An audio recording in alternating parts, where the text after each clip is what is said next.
Bonjour, je m'appelle Henri Drichecourt, je suis le cofondateur d'une plateforme de partage de connaissances qui s'appelle Triple Performance. Je vais animer cette réunion et précisément partage de connaissances, ça va être intéressant de comprendre ce que c'est que cet objet que le bio-régénératif. Donc on est là pour avoir un petit peu vos points de vue, nous expliquer et répondre à quelques questions pour qu'on comprenne mieux les tenants et aboutissants de cette, je sais pas comment il faut dire, solution agronomique ou possibilité ou évolution agronomique ou amélioration agronomique. On va faire le tour de tout ça. Pour commencer, peut-être commencer par Olivier, si tu peux te présenter. Je vous tutoie tous, hein, voilà, on adopte le principe, on se connaît, certains pas tous, mais certains, on va adopter le tutoiement. Donc si tu peux juste te présenter brièvement, la structure surtout, et en quoi elle contribue au bio-régénératif. Oui, bien sûr. Merci Henri. Donc, moi, c'est Olivier Lamotte, directeur du développement durable chez Milpa. Et Milpa, c'est une structure qui accompagne des fermes dans leur transition bio-régénérative et qui les accompagne sur le point technique, administratif, logistique. Donc, on a aujourd'hui 4000 hectares en gestion. Et si on doit définir rapidement le bio-régénératif, rapidement, pour qu'on puisse aller en détail ensuite. C'est une agriculture donc bio sans phyto et de régénération, c'est-à-dire qu'on va au-delà de la conservation du sol, on va essayer de régénérer les écosystèmes attenant à l'exploitation sur le sol, l'eau, la biodiversité, le bien-être des agriculteurs. Voilà. Merci. On va poser la même question à Jeanne, de présenter un peu sa structure et en quoi ça contribue, rapidement pour qu'on puisse rentrer dans les détails. Ok, rapidement. Alors, donc moi je représente aujourd'hui la société Amarinco. Donc c'est un producteur indépendant d'énergie photovoltaïque qui existe depuis plus de 15 ans. Nous, on vient des bâtiments, des bâtiments agricoles couverts de panneaux.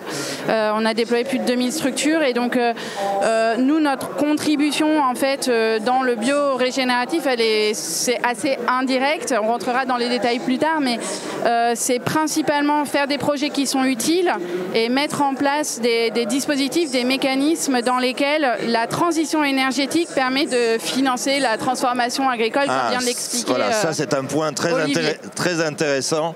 Comment des activités annexes permettent de financer l'activité entre guillemets principale, l'activité de production agricole. Ça passe par des collaborations. Ça passe par des collaborations. Très bien. Merci Jeanne. On va poser la même question à Johan. Bonjour et merci pour l'invitation. Donc Johan, moi je travaille pour une association qui s'appelle Pour une agriculture du vivant et qui réunit une centaine d'entreprises agroalimentaires, coopératives, négoces. Et on a aussi des banques, des sociétés de services qui tous travaillent pour une mission commune qui est l'accélération de la transition agroécologique. Donc concrètement, le rôle de PADV là-dedans, c'est d'agir comme un tiers de confiance au milieu de tous ces acteurs-là pour mettre en place des méthodes, des outils d'accompagnement technique, financier pour accélérer cette transition. Et parmi cette transition, on a des agriculteurs biologiques, avec notamment par exemple une coopérative Agribio-Union dans le sud-ouest de la France qui est adhérente à PADV, mais pas que. On accompagne... Vous accompagnez toutes les structures, pas... Exactement. Okay. On définit l'agroécologie comme une démarche de progrès qui concerne toutes les agricultures, parce qu'on parle d'agronomie quand on parle d'agroécologie. Et donc peu importe qu'on soit en HVE, qu'on soit en bio, qu'on soit sans étiquette, le but du jeu c'est de progresser dans cette démarche de régénération, et puis on verra avec des co-bénéfices de décarbonation puisque c'est le sujet du jour. Voilà.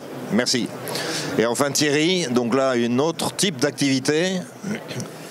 Bonjour à tous, Thierry Lapèche, donc moi je suis le directeur foncier et énergie renouvelable du groupe Olivrine, donc la filière oléicole nationale. Donc nous on est, je vais dire, la première ligne sur le biorégénérateur parce que effectivement donc la culture de l'olivier et aussi dans tout ce qui va être captage carbone.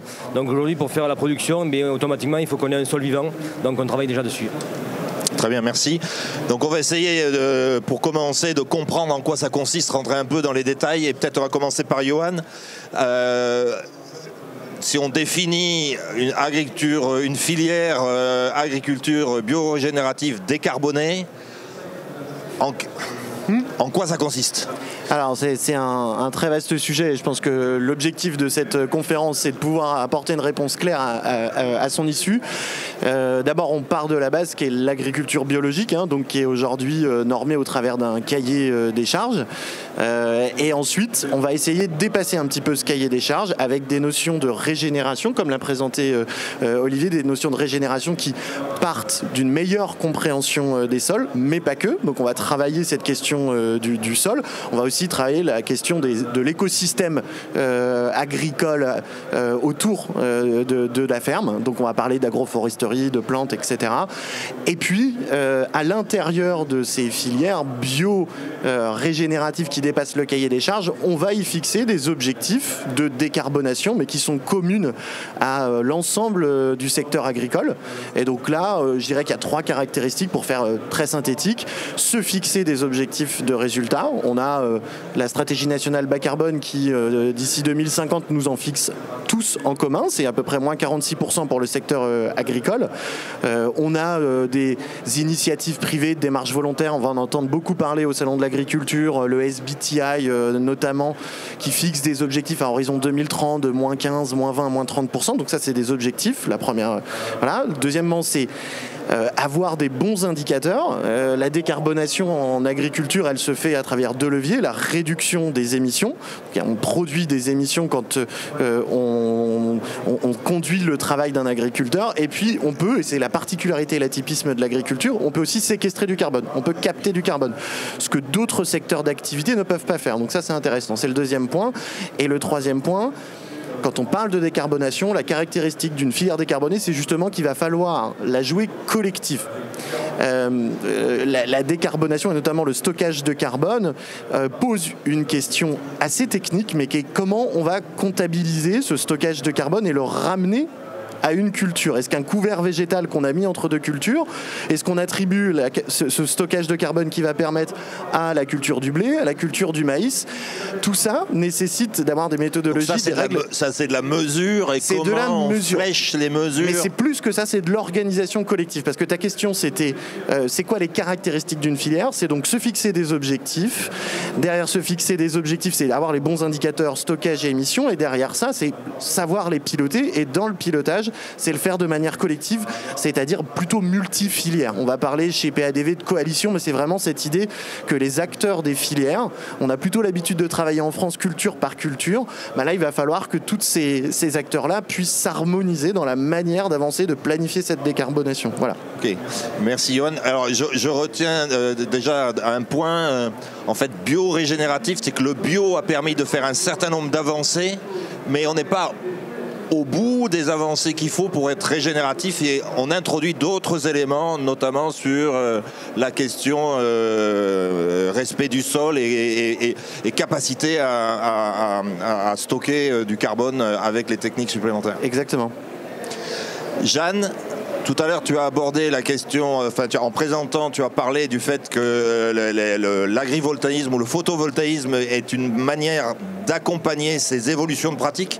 Est-ce que tu peux un peu détailler? Parce que ce n'est pas nécessairement immédiat, effectivement, de penser que l'agrivoltaïsme peut jouer un rôle dans la décarbonation ou dans l'agriculture régénérative. Oui. Est-ce que tu peux expliquer pourquoi et comment ce rôle se fait? Oui, effectivement. Alors en fait, c'est assez indirect d'une certaine manière. Nous, on n'a pas du tout une expertise des compétences agricoles. On est producteur d'énergie, donc d'ailleurs c'est pour ça aussi qu'on s'entoure d'un certain nombre de partenaires. Donc déjà, il y a quand même une chose qu'on sait. On travaille beaucoup avec les agriculteurs. On a fait plus de 2000 bâtiments. On fait des projets AgriPV, donc on discute beaucoup avec l'écosystème agricole. Et il y a une chose qu'on comprend, qu'on perçoit, c'est que la transformation agricole, tel que l'évoque Olivier, tel que l'évoque Johan, pardon, excuse-moi. En fait, c'est pas simple. Ça recouvre énormément de risques. Pas simple, ça veut dire qu'il y a des coûts, Exactement. C'est des coûts économiques, c'est aussi des changements de pratiques, c'est du travail potentiellement complémentaire. Donc, ça veut dire que tout ça, ça s'accompagne et ça s'envisage aussi. L'agrivoltaïsme, c'est un instrument qui est intéressant à différents titres. Le premier, c'est que ça permet de générer un complément de chiffre d'affaires pour l'exploitant par la voie du loyer. C'est-à-dire que nous, on paye un loyer pour pouvoir déployer nos infrastructures. Donc c'est un complément de revenus qui est stable, qui est fixe, qui est garanti, qui est sur le long terme. Donc ça permet de financer une partie de la transition, à condition qu'elle soit souhaitée, bien évidemment. Et ça permet aussi, l'agrivoltaïsme, ça c'est un des services rendus, de protéger la démarche de transformation. C'est-à-dire qu'en fait, il y a des risques qui sont inhérents au secteur agricole, et notamment les aléas climatiques. Oui, bien sûr. Donc imaginons que ça arrive en plus des années comme 2024, qui sont quand même assez catastrophiques pour le secteur agricole. Si ça arrive l'année de la transformation, d'un point de vue, ça joue comme un mécanisme d'assurance. Exactement. Mais est-ce que vous vous inscrivez dans une démarche qui concerne les agriculteurs qui veulent entamer spécifiquement cette démarche bio-régénérative, ou bien plus largement que ça? En fait, il y a les deux, c'est-à-dire qu'on ne peut pas considérer que tous les agriculteurs veulent être dans une démarche de transformation. Donc ça dépend vraiment, c'est en concertation avec eux. Nous, on peut proposer des modèles qui permettent de les accompagner, on y reviendra certainement plus tard, mais on ne peut pas les forcer. Donc quand il y a une démarche qui est voulue, on peut l'accompagner. Nous, on a des mécanismes, des programmes donc qui permettent de le faire. Donc c'est quelque chose que vous prenez en compte, et fonction de l'intention de l'agriculteur, vous êtes capable de l'accompagner, peut-être avec vos réseaux et votre... Exactement, ça passe exactement par ça, mais ça vient d'abord d'une volonté de l'agriculteur, ça ne peut pas être nous... Que vous lui proposez? Oui, exactement. Systématiquement, vous le proposez ici? On le propose systématiquement, et voilà. En tout cas, c'est des systèmes qui permettent de mitiger les risques qui sont liés à la transformation, et c'est en ça principalement que, en tout cas en premier lieu, qu'on peut accompagner cette transformation. Très bien. Claire. Bon, là, il y a un point qui apparaît, c'est que les transformations, elles nécessitent du temps et des investissements. Et ces investissements et ce temps, un des mécanismes peut être de les accompagner à travers des outils type que l'agri ou l'agri-PV ou l'agrivoltaïsme. Exactement. Alors Olivier, maintenant si on rentre dans les détails, qu'est-ce qu'on fait? Je suis agriculteur, je veux me lancer dans le bio-régénératif. Quels sont les outils, je ne parle pas des machines, mais quels sont les mécanismes à mettre en route pour lancer ce genre de démarche? Oui, je peux parler des machines, c'est pas un gros mot, Henri. Non, mais c'était pour être plus général que juste l'aspect mécanique. Et peut-être également expliquer comment Milpa intervient dans cette affaire et quelle est la proposition de Milpa finalement pour... Tout à fait. Donc, Milpa, comme je disais, accompagne les agriculteurs. Donc, nous, on est spécialisés dans les grandes cultures. Et on propose une garantie de revenus. Donc ça, j'en parlerai après. Mais le bio-régénératif, tel que nous on l'entend, c'est donc déjà le bio, donc pas de phyto, pas d'engrais de synthèse. Et pour le côté régénération, c'est qu'on va sur pas de travail du sol, donc pas de labour, et on fait des semis-directs, donc autant que faire se peut. Ce qu'on a développé aussi chez Milpa, c'est la capacité d'avoir des sols qui soient toujours couverts. Nous, on considère, et Augustin, le fondateur, le dit souvent, que la rotation est une succession de monocultures. Donc nous, on travaille avec des mélanges de cultures associées. Donc on va semer sur la même parcelle du blé, du pois, de la févrole, du lin. On met 4 cultures sur la même surface. Et pour la culture principale, culture de rente? Pour la culture principale. Et donc après, on a des techniques qu'on a pu développer sur la manière de récolter, la manière de trier. La manière de trier. La filière derrière Tout à fait, la filière, on va en parler, mais l'essence de Milpa tire son nom de cette agriculture d'association. Et ça représente donc en termes agronomiques des bénéfices qui sont immenses, parce que ça crée énormément d'humus. On parlait du carbone, la création de l'humus. Et pourquoi est-ce que des cultures mélangées vont générer plus d'humus ou de matière végétale que une succession de monocultures donc? Parce qu'en fait, quel est le bénéfice de ces cultures associées? Ouais, nous dans les mélanges, on a des légumineuses qui vont fixer l'azote, on a le blé qui apporte justement ce carbone-là, et c'est surtout le fait qu'on a une biomasse qui est extrêmement importante et une synergie entre ces 4 cultures qui font qu'on a une injection de carbone dans le sol qui est maximisé. Et après, dans l'échelle de notre assolement, on a aussi des couverts d'interculture qui font énormément de biomasse. Et donc il y a un effet cumulatif entre cultures associées, couverts végétaux, où la fertilité augmente et beaucoup plus rapidement que sur des systèmes classiques. Et ces cultures associées, ce sont des modèles, c'est toujours 4 cultures, c'est des modèles qui sont variables suivant les géographies, les conditions pédologiques, pédoclimatiques? Non, c'est évidemment variable. Là, sur les conditions de pluviométrie qu'on a connues cet automne, il y a des semis qu'on n'a pas pu faire, des semis qu'on décale. Donc là, on va sur des cultures de printemps et on a une association qu'on aime bien, c'est pois, lentilles, lin. Mais on va aller aussi sur d'autres cultures. On fait pas forcément que ça. On s'adapte au climat en fonction aussi des sols. Mais autant que faire se peut, on va sur ces cultures associées, bien sûr. Ouais. Donc couvert permanent. Mélange de cultures dans la culture principale. Ça, c'est un élément assez différenciant et assez novateur parce que c'est pas immédiat de penser des choses comme ça. Et on parle plutôt de la permanence des couverts que des couverts permanents. Parce qu'on n'est pas encore sur les couverts permanents d'un point de vue agronomique, mais effectivement des sols toujours couverts. On travaille aussi sur l'enrobage de semences. Donc avant de semer, on va enrober nos semences avec des bactéries, des champignons pour mycorhizer le sol d'entrée de jeu. D'accord. Donc mis bout à bout, on a un itinéraire technique qui est par essence le plus décarboné qui soit. Parce que le fait d'être en bio, on n'a plus d'engrais de synthèse. Le fait d'être en conservation des sols, on a beaucoup moins d'outils, comme tu dis, de machines, donc d'émissions. Et on a un niveau de séquestration qui est extrêmement élevé. Donc émissions plus séquestration font que le biorégénératif pour nous, et on travaille sur des calculs de facteurs d'émission propres à la culture, plutôt que des crédits carbone, où là on pourra en parler, il y a aussi un débat, mais qui sont tout aussi intéressants. Donc pour nous, on trouve que le biorégénératif, il va vers cette décarbonation dans la filière. Alors, on va passer la parole à Thierry, mais j'aurais une question. Et l'agriculteur dans tout ça, d'ailleurs, comment est-ce que Milpa gagne sa vie et comment est-ce que l'agriculteur gagne sa vie?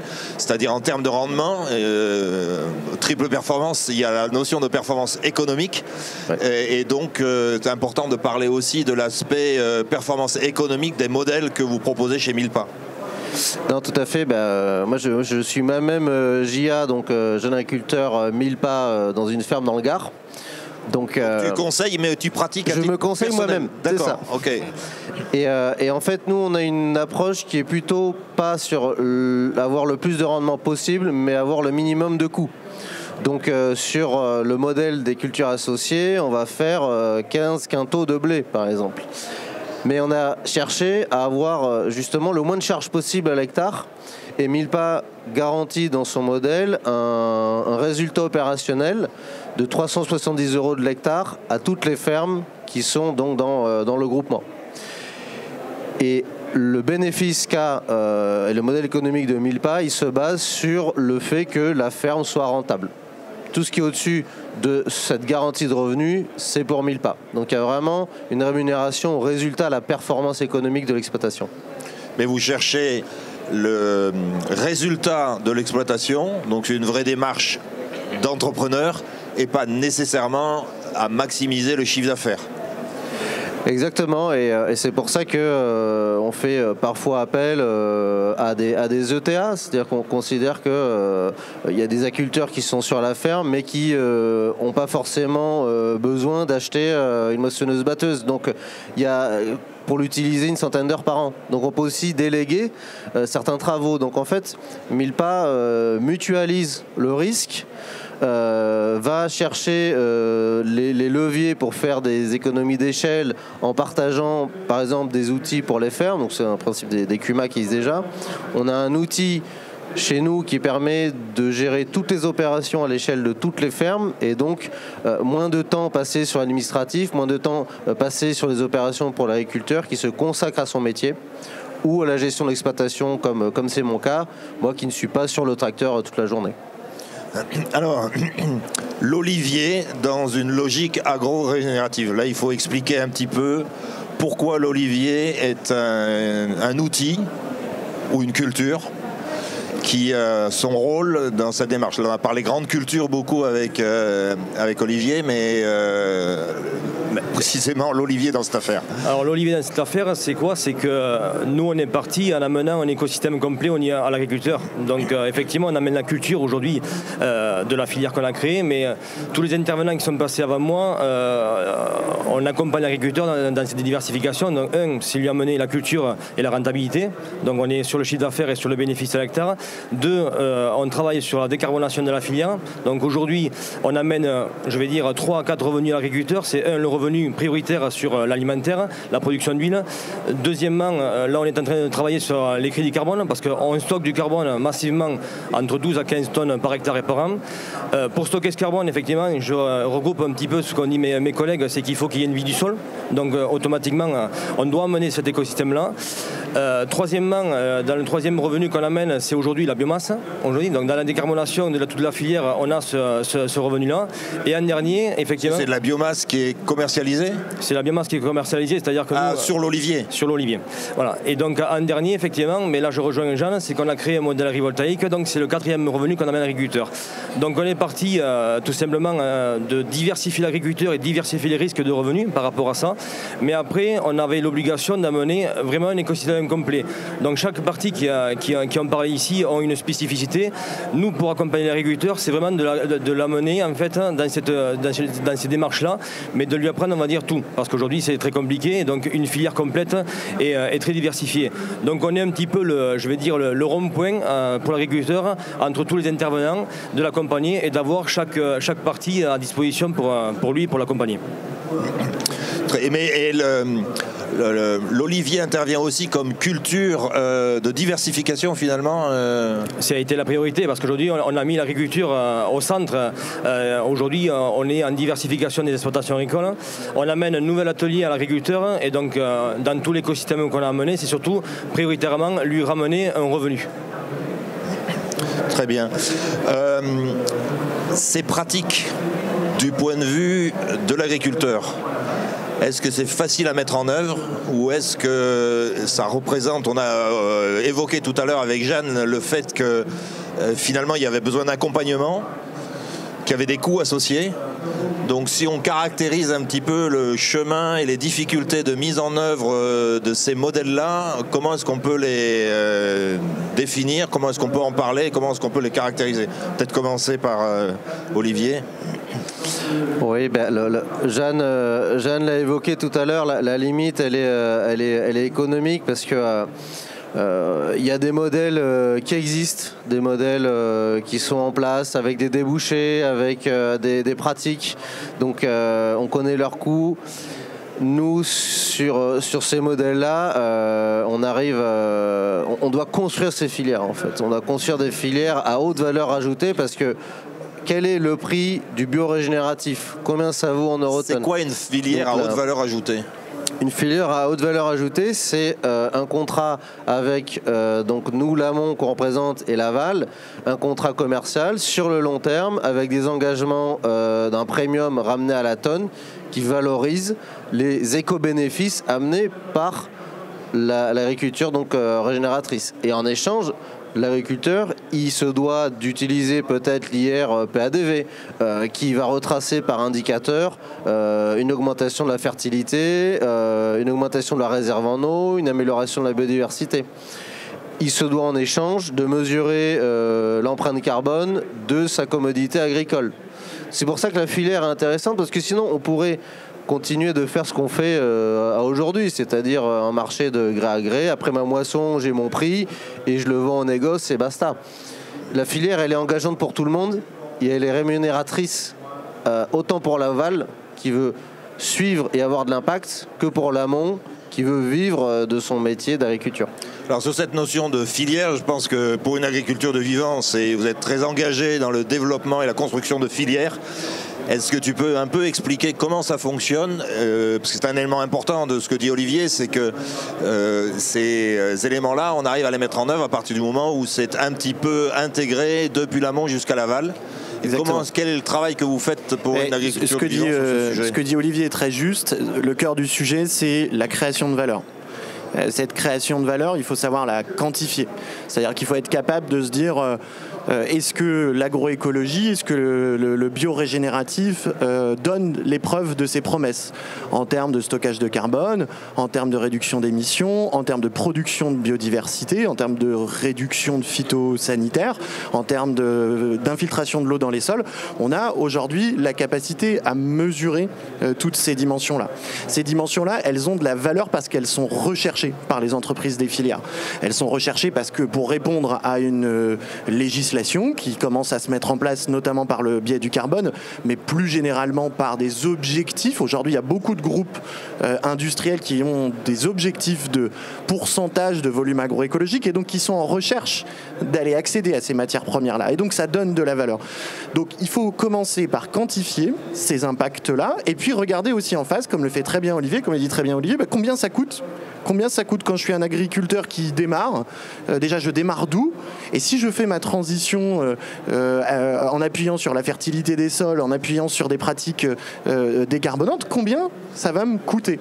Et ce coût-là, il faut savoir aussi le quantifier et le mesurer. Donc c'est ce que fait PADV au travers de projets, comme un projet qui s'appelle Covalo, qui va se déployer à l'échelle de 6 territoires en France. On va dans 6 bassins de production français quantifier le coût de la transition agroécologique des agriculteurs débutants et quantifier les impacts. Aujourd'hui, finalement, un agriculteur ne sait pas nécessairement combien ça lui coûte de se lancer dans ce type de pratique. En tout cas, pas une vie précise. Je pense que certains le savent, mais il y a savoir combien ça me coûte et produire de la confiance par rapport à une analyse de coût que la filière saura reconnaître et valoriser. Et la nuance entre les deux, elle est vraiment elle est vraiment importante. Il y a l'élément de confiance. D'où le rôle d'un tiers de confiance. Ouais. Nous, on intervient vraiment dans la mesure sur le terrain des co-bénéfices et dans la mesure des coûts. Et on dit à la filière, voilà ce que vous pouvez espérer en termes de gains sur l'agroécologique de séquestration. Mais en face de ça, il y a un surcoût. Un surcoût qu'on peut estimer, par exemple, dans les Hauts-de-France à 250 € hectare, puisqu'on a fait une étude scientifique. Et donc, on réunit les acteurs de la filière, culture par culture, pour la jouer collectif et se dire comment on se partage ces 250 € à l'hectare. Parce que vous n'êtes pas responsable, vous, de financer l'ensemble de ça. Vous êtes redevable à l'échelle seulement de votre culture, de celle que vous achetez.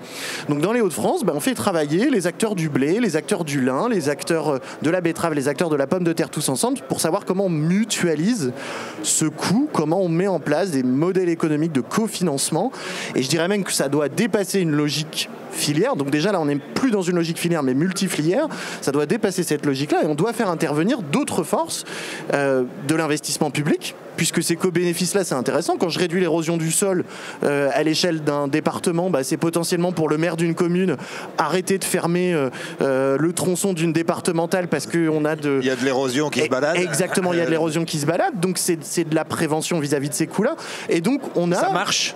Ils adhèrent ? Alors ce qu'on a réussi à construire, c'est ce modèle multifilière de financement. On appelle ça une prime filière. Ok, toi agriculteur, tu démarres à tant de niveaux dans ta transition agroécologique. Le but c'est d'atteindre tant de niveaux, les filières vont t'accompagner avec tant d'euros primes sur chacune de tes cultures. Et puis à côté, l'agence de l'eau de ton territoire va surabonder à peu près du même niveau que les primes filières pour donner à l'agriculteur au démarrage de sa transition finalement une enveloppe de financement qui vise, et aujourd'hui c'est ça aussi la difficulté, il faut être très pragmatique, qui vise déjà à financer les surcoûts. On n'en est pas encore à se dire comment on rémunère la valeur produite. On en est à comment on vient convaincre des agriculteurs sur le terrain de te dire il y a un intérêt à ce que tu fasses cette transition, on va t'accompagner techniquement et financièrement, et ça c'est déjà en place, c'est déjà opérationnel, vas-y. Donc c'est là où c'est intéressant d'avoir des outils complémentaires de type agrivoltaïsme. Exactement. Et qui viennent... c'est un complément de revenu qui peut servir à financer la transition des pratiques. Et donc, avec Amarenco, vous travaillez avec Milpa, vous travaillez avec PADV, vous participez à la construction de... Alors, je ne sais pas si on peut dire filière là, mais en tout cas, à la construction de ces financements. Ouais, exactement. Alors nous, ça fait plusieurs années en fait qu'on réfléchit à comment la transition énergétique peut entraîner, peut accélérer, financer la transition agricole. Alors il faut d'abord avoir en tête que nous, encore une fois, on n'a pas d'expertise agricole, donc on travaille avec tous ces partenaires-là.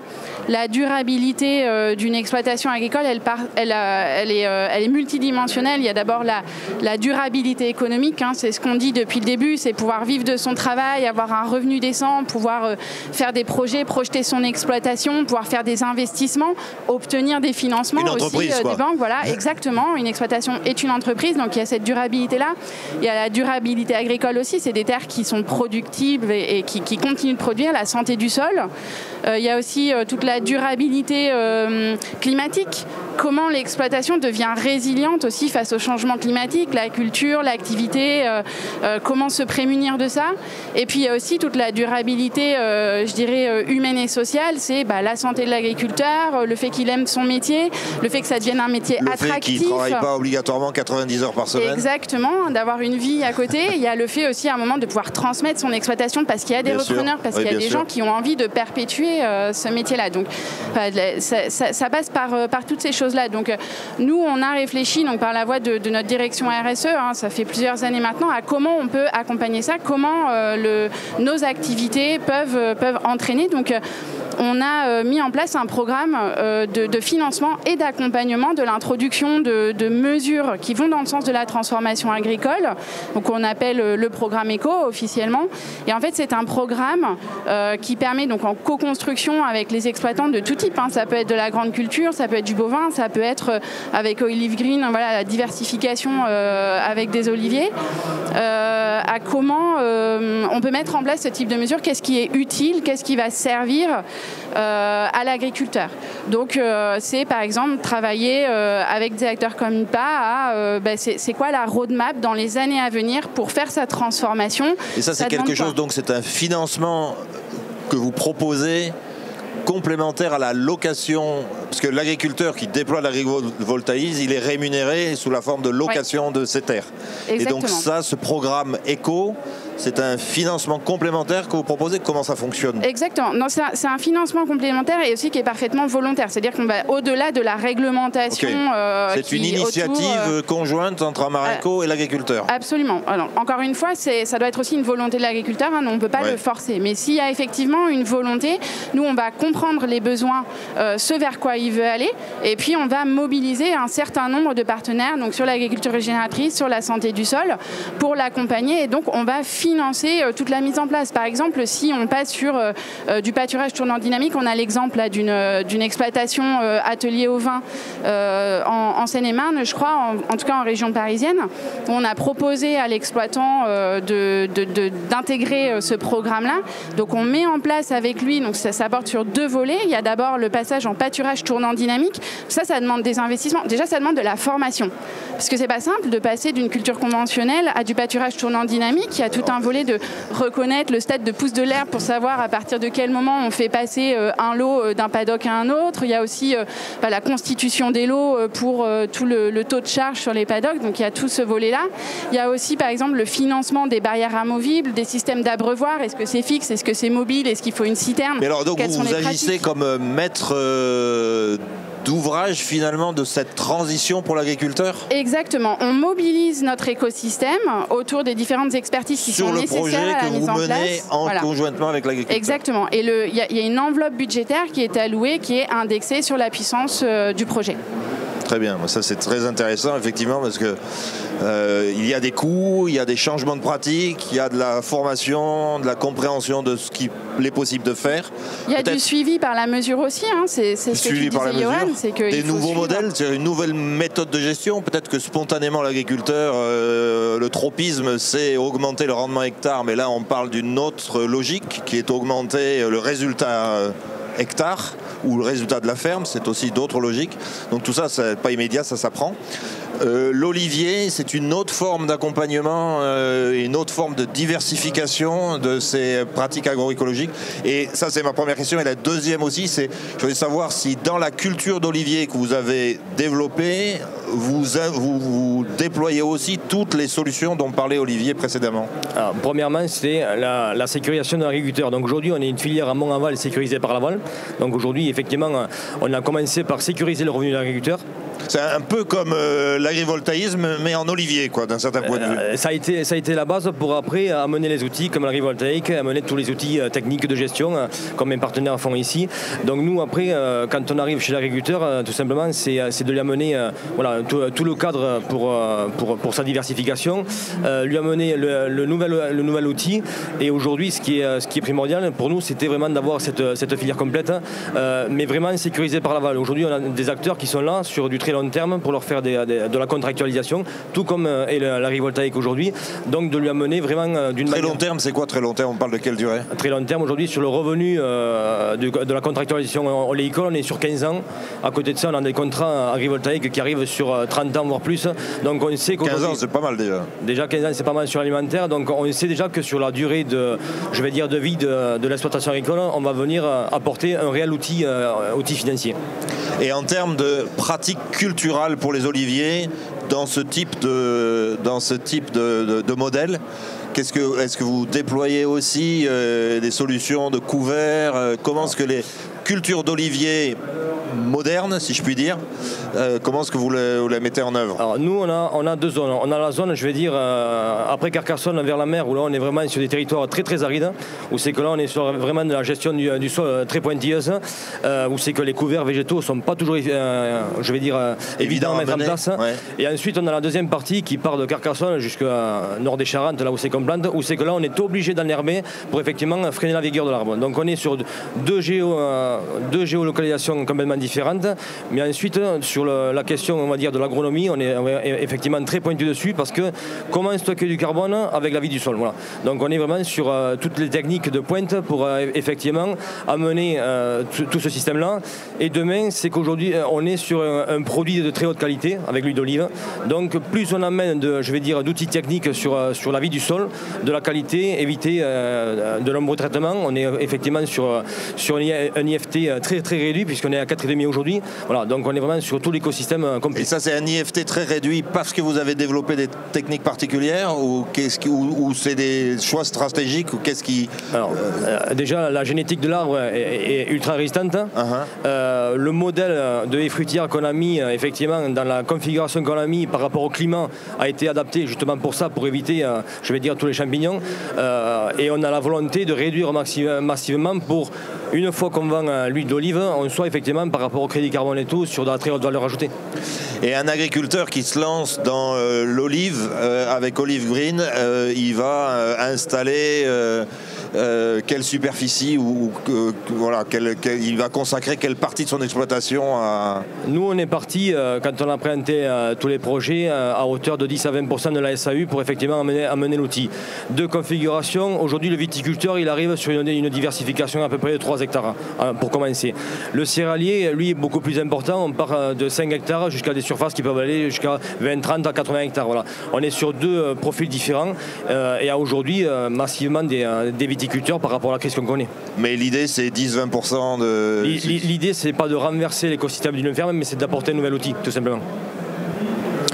Merci pour ces précisions. Je voudrais revenir, Johan, sur la question des initiatives locales, nationales, des financements, de l'intervention finalement des structures, des collectivités publiques et territoriales dans le financement de cette agriculture régénérative.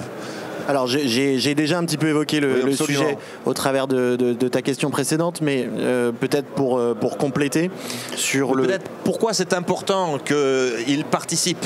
Ouais, mais je pense que c'est un petit peu la réunion de tous les acteurs qui sont là. Chez PADV, on croit beaucoup à la dimension de projet, et derrière le projet, à la dimension incitative. Vers quoi on veut aller, vers quelle agriculture on veut aller? Est-ce qu'on veut aller vers une agriculture qui est créatrice de valeur, et par valeur j'entends des co-bénéfices environnementaux, et puis bien sûr en premier lieu la rémunération de l'agriculteur, et si on veut s'organiser sur ce modèle-là, comment on s'organise? Et Covalo est un peu une tentative c'est un projet donc qui va avoir lieu dans 6 territoires pendant 4 ans, et un peu une tentative de réponse à l'histoire à cette histoire-là sur 6 bassins de territoire où on va démarrer par un état des lieux d'abord agronomique, parce que c'est ça qui est important, c'est on rentre dans la cour d'une ferme, d'où tu pars en fait. Et donc on réalise une évaluation technique sur base d'un outil que l'association a développé. L'indice de régénération. Voilà, l'indice de régénération. Mais quand je parle d'association, je pense qu'il faut rentrer. C'est les techniciens, agronomes, agriculteurs pionniers et un comité scientifique qui ont créé cet indice de régénération dont la vocation, elle est d'évaluer l'agriculteur dans sa trajectoire de progression agroécologique basée sur une note sur 100. Donc c'est une évaluation qui dure 3 heures et à la suite de cette évaluation, l'agriculteur sait à peu près où il en est. Est-ce qu'il est encore dans des pratiques plutôt conventionnelles? Ça va être les notes de 0 à 40. En début de transition agroécologique, ça va être la typologie de ferme qui commence à démarrer le travail sur les couvertures du sol, sur la limitation de travail du sol, qu'évoquait Olivier. Et puis, on va avoir des agriculteurs pionniers, avancés, souvent des agriculteurs qui sont soit des agriculteurs bio, soit des agriculteurs en ACS, qui ont des notes entre 60 et 60 et 100.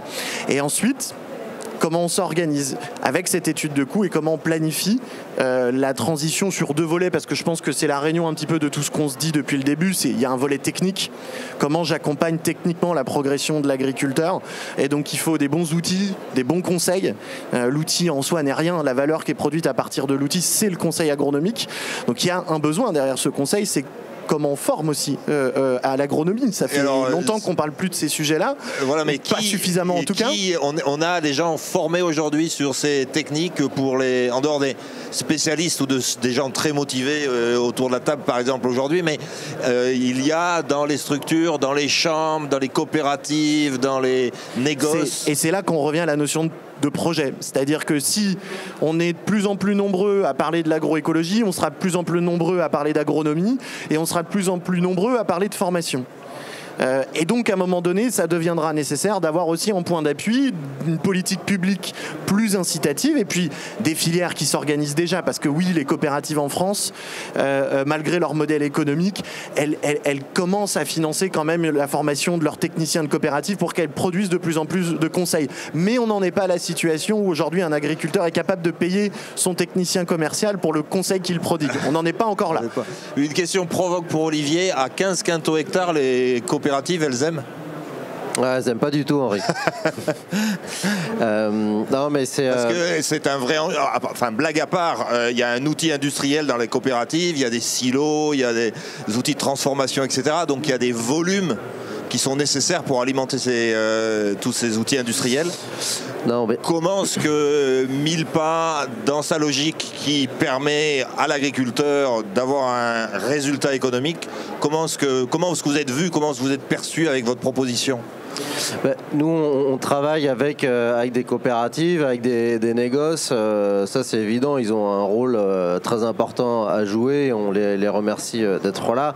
Nous, ce qu'on cherche avec eux, c'est plutôt justement, je le disais, faire une filière. Donc, mon rôle, ça va être de trouver des marques de l'aval qui vont rémunérer le blé du meunier ou de la coopérative, qui va elle-même mieux rémunérer Milpa, parce que nous, on aura mis en place en fait des actions qui permettent à la marque de l'aval de faire des allégations sur le bio, le régénératif. Et donc, c'est pour ça que la valeur qu'on donne, on ne peut pas se la donner à nous-mêmes. Il faut qu'on la répartisse sur une chaîne de valeur, et c'est cette chaîne de valeur qu'on essaie de créer. Et après, je voulais revenir juste peut-être sur les modes de financement. Donc, on arrive à être compétitif avec 15 quintaux.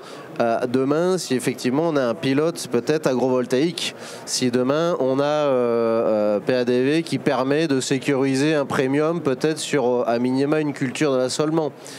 Si demain on a l'État qui joue aussi son rôle, il y a un appel à manifestation d'intérêt qui a été porté par la SGPE, la MIPRAM récemment, qui finance à hauteur de plusieurs millions d'euros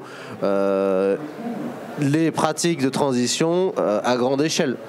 Donc mis bout à bout, le modèle qu'on porte, il est innovant, mais il se met déjà en place. Et à demain, peut-être qu'il y a des coopératives qui ne voudront acheter que des cultures en mélange pour les retrier derrière. Mais est-ce qu'on peut imaginer que demain, parce que ces pratiques biorégénératives seront mieux maîtrisées, mieux comprises, mieux déployées, on ait des perspectives de rendement qui soient supérieures? Ce qui résout, ce qui reboucle avec la question posée précédemment. C'est-à-dire, est-ce qu'on connaît tout de cette agronomie régénérative, décarbonée, qu'on cherche à déployer, ou est-ce qu'on a beaucoup de chemin à faire, beaucoup de choses à comprendre, et que donc on peut être positif sur le fait qu'il y a un chemin devant nous? Non, on a encore beaucoup de choses à comprendre, ne serait-ce qu'au niveau de la vie du sol, les capacités de la performance d'un sol en stimulant justement toute la vie microbienne. On ne connaît pas encore le potentiel. On travaille avec des centres de recherche, on fait beaucoup d'analyses de sol et on voit qu'il y a un potentiel qui est lié par rapport à une nature de son sol, mais aussi tout le potentiel bactérien et fongique qu'il contient. On a récemment découvert qu'il y a une notion de carbone liquide, c'est-à-dire que les plantes injectent du carbone liquide sous forme d'exudat, et ça c'est une fertilité qui ne rentre pas en compte dans les plans de fumure par exemple. Combien d'unités d'azote, de phosphore et de potasse un mélange associé comme le fait Milpa peut être bénéfique pour la culture suivante. Donc c'est pour ça qu'on a aussi ce rôle de R&D et qu'on cherche à financer pour déjà mettre du résultat sur nos pratiques et demain trouver effectivement des potentiels de croissance agronomique qui n'existent pas encore à l'heure actuelle.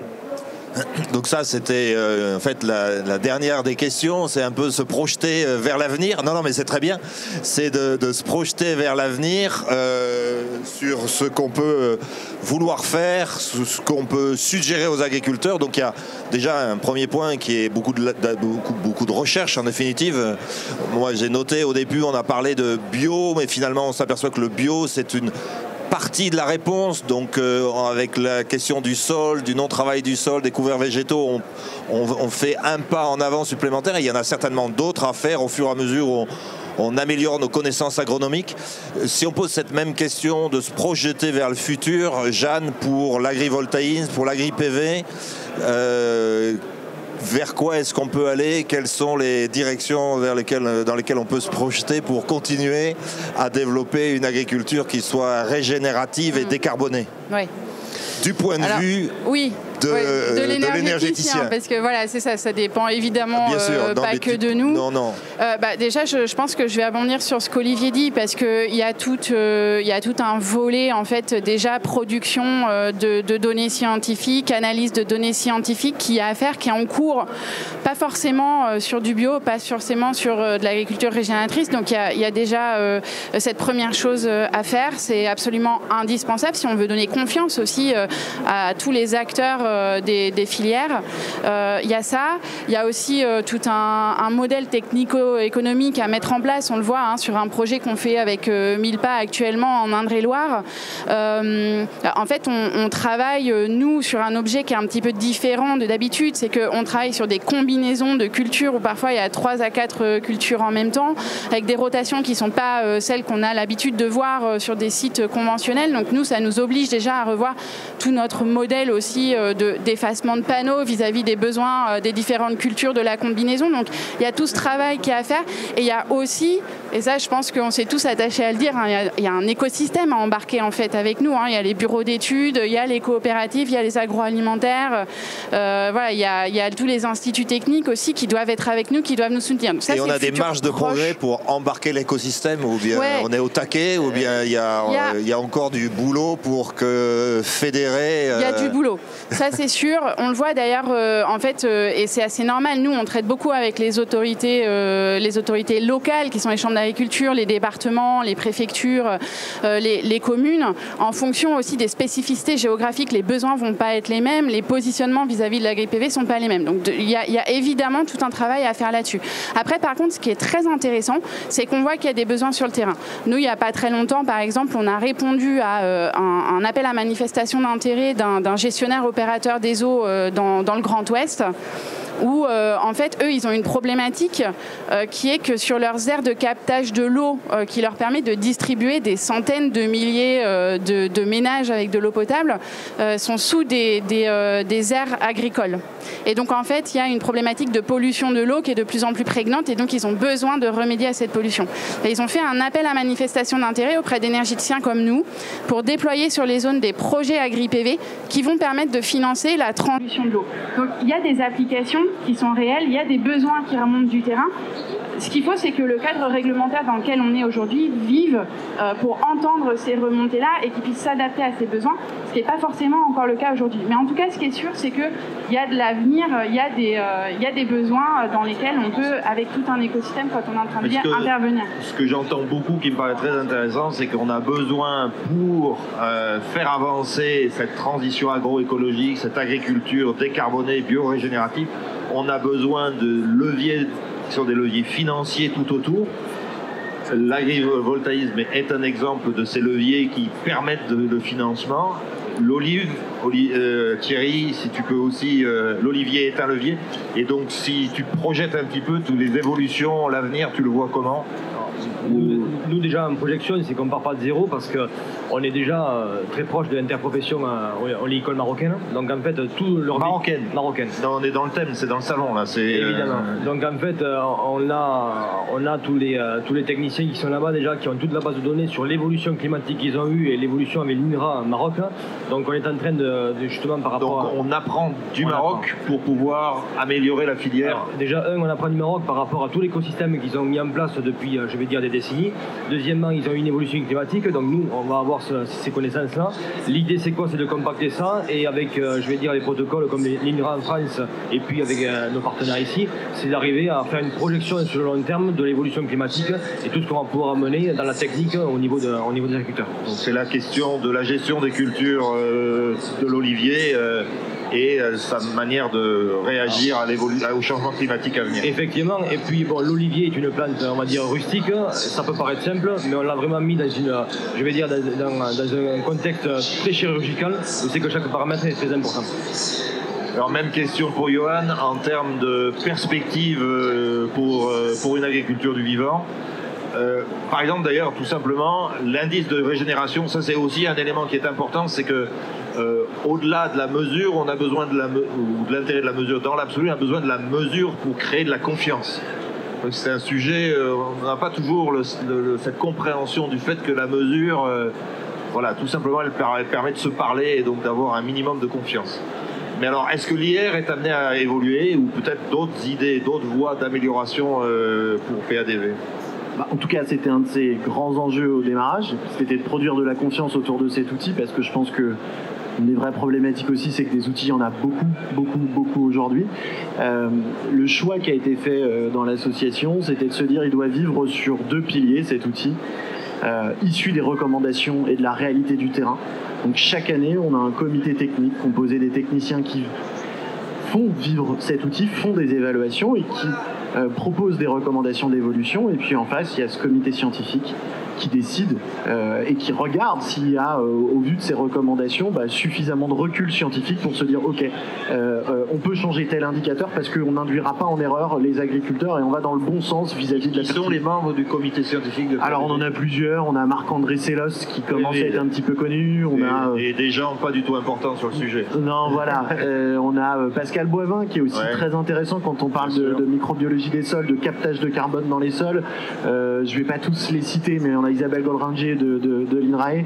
Donc on en a plusieurs, ils sont 7 au total. C'est vraiment un organe vivant de PADV pour se dire tamponner scientifiquement cet outil.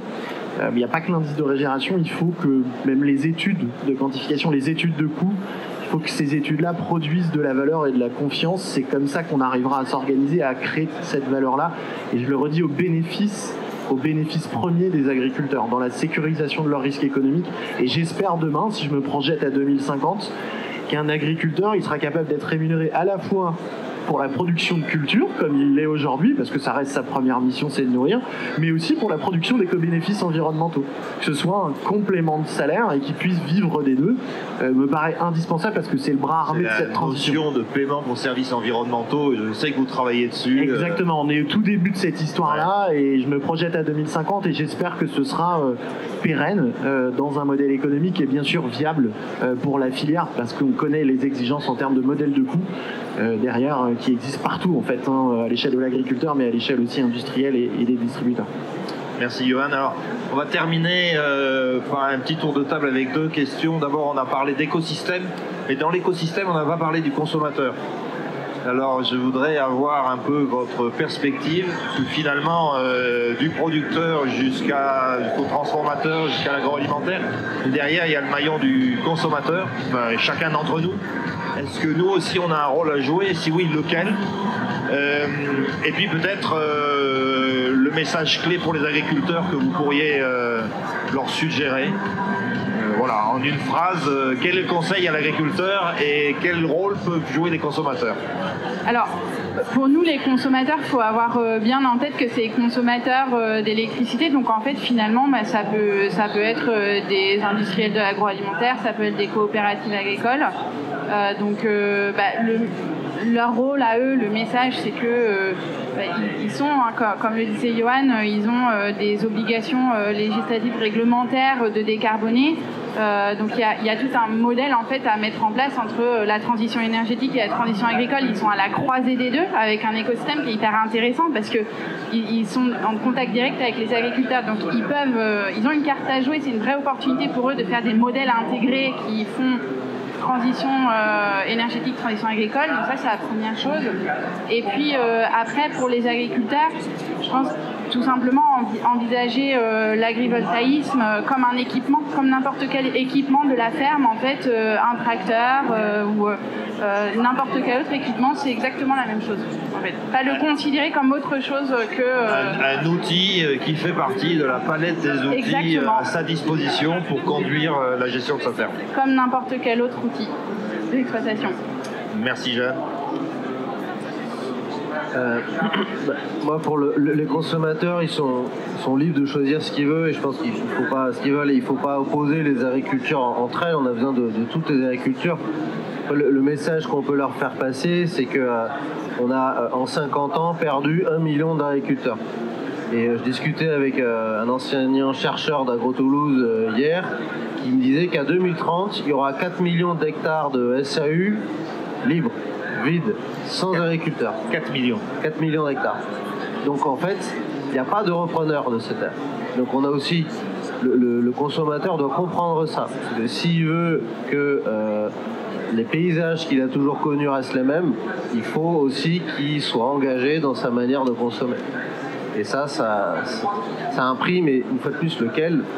En tout cas, voilà, il y a un acte dans l'achat qui peut servir l'agriculture française, ça c'est évident. Et pour l'agriculteur, faut qu'il n'ait pas peur de se lancer dans cette opération. Voilà, l'agriculteur, il faut qu'il soit entrepreneur, il faut qu'il soit stratège. Demain, il faut qu'il réfléchisse plus comme l'idée d'être juste sur un tracteur, même si faire du tracteur c'est génial, hein. Mais il faut qu'il sache qu'il y a des nouveaux modèles à construire et que s'il reste sur les anciens modèles avec des contrats qui sont peut-être peu rémunérateurs, des machines qui coûtent les yeux de la tête et qu'on a du mal à amortir sur 30 ans, ça va être compliqué. Ouais. Merci Olivier. Même question Johan. C'est pas évident, hein, la question du consommateur, l'éternel... la question du consommateur, c'est... l'éternelle injonction contradictoire. Bon, il y a encore beaucoup à faire. Il y a des recherches intéressantes en ce moment, produites par l'IDRI, qui montrent que pour qu'un consommateur soit citoyen engagé, le contrat minimum qu'il faut, c'est qu'il ait l'information à disposition quand il achète. Alors je vous mets au défi, vous allez sortir ce soir faire vos courses, vous allez au rayon, peu importe quel rayon, le rayon ultra frais, acheter vos yaourts, d'avoir une information claire sur ce qui est un yaourt durable de ce qui n'est pas un yaourt durable. Et rapide, c'est-à-dire s'il faut passer 5 minutes voilà. à lire le truc, c'est mort. Donc voilà, donc aujourd'hui, et l'information n'est que le premier critère. Derrière, il y a d'autres leviers plus puissants comme le prix, mais donc pour l'instant, on n'a pas organisé encore cette information environnementale très claire à l'échelle de nos produits pour se dire qu'on va flécher notre consommation d'une habitude qui est un produit parce qu'on a l'habitude de le consommer vers un produit mieux disant environnementalement parlant. Encore une fois, faut faire la transition rapidement, mais on a quand même des échelles, 2030-2050. Ben, il faut y aller sur cette notion. Moi, je crois beaucoup à la notion d'affichage environnemental qui permettra de valoriser le travail des agriculteurs sur l'échelle des produits. Et ça, au moins, ça donnera une information et ensuite, libre aux consommateurs d'aider les agriculteurs s'ils le veulent, s'ils le peuvent. Merci Johan. Et Thierry, pour conclure. Pour conclure, c'est que nous on a rassemblé le producteur et le consommateur, ça va beaucoup plus vite comme ça. Voilà. Tout simplement parce qu'effectivement on avait une problématique que le consommateur faut qu'il puisse acheter nos produits, je vais dire dans le panier de la ménagère. Deuxièmement, un produit à haute valeur ajoutée qui soit rentable pour l'agriculteur. Donc on a réussi avec l'Olivier, c'est tant mieux pour nous, de rassembler les deux. Et donc aujourd'hui l'agriculteur peut vivre dignement de son métier et le consommateur peut acheter des produits de très haute valeur parce qu'aujourd'hui on n'est que dans le top de l'huile en France par rapport à ça. Voilà. Donc moi l'idée c'était effectivement, rassemblons les écosystèmes. Partout, c'est possible. Ça marche peut-être pas tout dans toutes les cultures. Pas partout, mais on a réussi pour celui-là, c'est le principal. Très bien. Eh bien, merci à tous les quatre pour cette table ronde. Très intéressant. Je pense qu'on a appris des choses. On a un peu mieux compris ce que c'était que l'agriculture bio-régénérative. Il va falloir trouver un autre nom parce que bio-régénérative ou alors si et décarboné, et comment tout ça peut se construire petit à petit, même si il faut aller vite, mais ces choses-là demandent du temps. Voilà. En tout cas, merci.